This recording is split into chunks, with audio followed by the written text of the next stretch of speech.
So if you're a dieter, you're probably going to agree with me in this, that I'm going to talk about today is our worst enemy. It's like it starts with a whisper in your ear, and then you try not to listen to it and you try to get distracted, and then that whisper starts getting higher and louder and makes you feel about the amazing flavor about that specific thing that is on your mind. It's like this uncontrollable desire for a specific food is stronger than hunger. So I think you guys know what I'm talking about, right? Anyway, it's in the title, so yeah.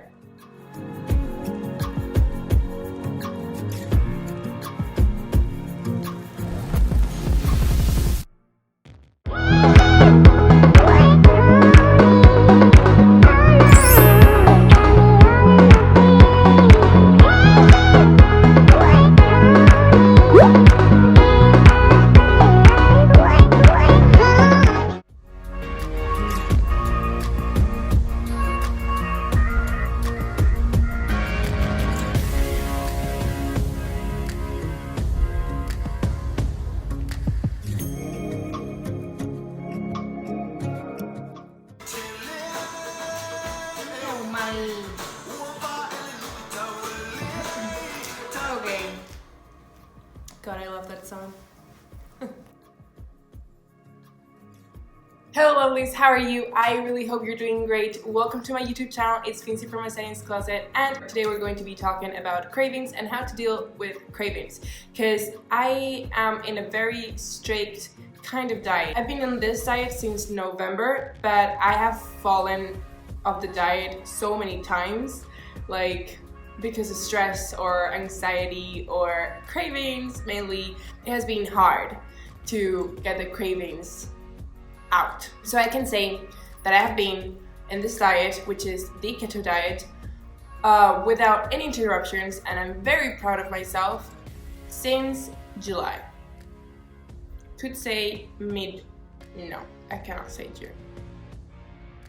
No, July, and it's 6th of September, and it has been summer, so I've been handling pretty good. Okay, so first of all, before telling you some tips and what I do to deal with cravings, I want to tell you the definition of craving, or explain in a way what a craving is. When you have cravings, is the sign that you need a certain type of nutrient, and the way you experience this is as an intense desire to consume a specific food. Generally speaking, cravings is more of a psychological hunger rather than a physiological one, because it's your brain the one that is telling you that your body needs that nutrient and why it is craving that food. Most of the time, it's due because of emotional causes, like you're sad, you want to eat. I don't know, maybe ice cream makes you feel good. You're stressed, you have anxiety. Some people, when they have anxiety and they're nervous, their stomach kind of shut down. But when I have anxiety, I eat non-stop, like there's a hole in my stomach. No matter how much I eat, I can keep on going. And that is so bad, you guys. Also, for us girls, cravings come with this beautiful time of the month, you know, menstruation. Because menstruation causes physiological changes, and that produces lots of cravings. But that I will explain in another video made especially for girls. Okay, another thing about cravings that is very important to know is that cravings are tied to our brain memory. Meaning that if in the past you were feeling sad and you ate something and that something made you feel better, your brain remembers. And whenever you're going to feel bad, your brain is going to tell you, hey, you're feeling bad, that will make you feel better. So that does not help either. Okay, so now that we know what cravings are and why they occur, my first tip for this is for you to find your cause. You need to find out why you're craving that and when that type of craving happened. For you to find this, maybe I can tell you several types of cravings that exist. There are a lot out there, but I'm just gonna mention the most common, or what I feel the most common are. The first one is if you're craving soda, sugar, sweets. This is probably because you are addicted to sugar and to caffeine. In very rare cases, it can be due to a calcium deficiency, but that's, in my opinion, it's very weird. Normally it's because your body is addicted to the sugar and to the caffeine and you're craving that thing. So what I would say whenever you have this type of craving, look for a healthy alternative. So for example, if you're craving the caffeine, just make coffee or matcha latte, or just look for any healthy drink that has caffeine and you can have it in a healthy way. And then if what you're craving is the sugar and the sweet, well, I am not a big fan of sugar, so I could tell you to look for something sweet in a keto recipe without carbs. Also, you can eat, like, I don't know, a bowl of fruits like strawberries, blueberries. They're very sweet fruits, in my opinion. The second craving that I didn't put it in the first type of craving because for me it's different is chocolate.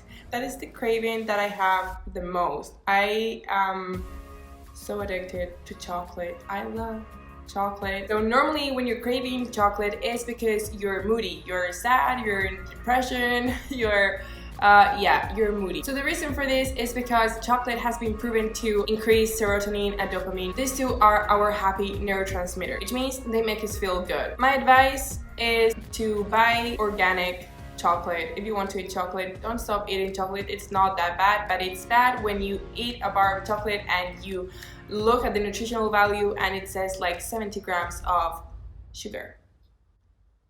That's not very good. That is awful for your body and for your health. So try to look for organic and pure cacao that has no sugars added and is zero carbs. Also, there are some cases where the craving for chocolate is due to magnesium deficiency. Again, I think these cases are very weird. Normally, if you're craving chocolate, it's because you're feeling moody, but maybe this is the case. Obviously, you're only going to know if you have magnesium deficiency or calcium deficiency if you have a blood test.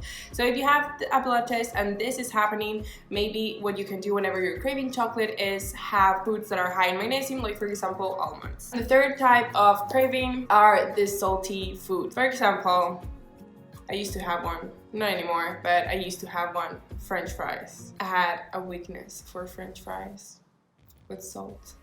So good. So for this, I really don't know why we crave salt. There are some cases where the reason you crave salt is because you have omega deficiency. Again, you're only going to know this if you have your blood test, but I really believe that is just like rare cases. I think maybe what you can figure out with this craving is find out if what you're craving is the salty flavor, if you're craving, I don't know, the crunchiness of salty snacks, if you're craving the fat that comes in then. And whenever you find out what exactly you're craving from this, you can look for healthy alternatives. I don't know, if you're craving for the fat, I don't know, you can grab an avocado. If you're craving the crunchiness or the salt, maybe, I don't know, look for some nuts, some walnuts, some almonds and things like that. I don't really know healthy alternatives for this because I'm not a really salty craving person. My second tip here is for you to drink water. We have a problem. Our brain sometimes confuses the feeling of being thirsty with the feeling of being hungry.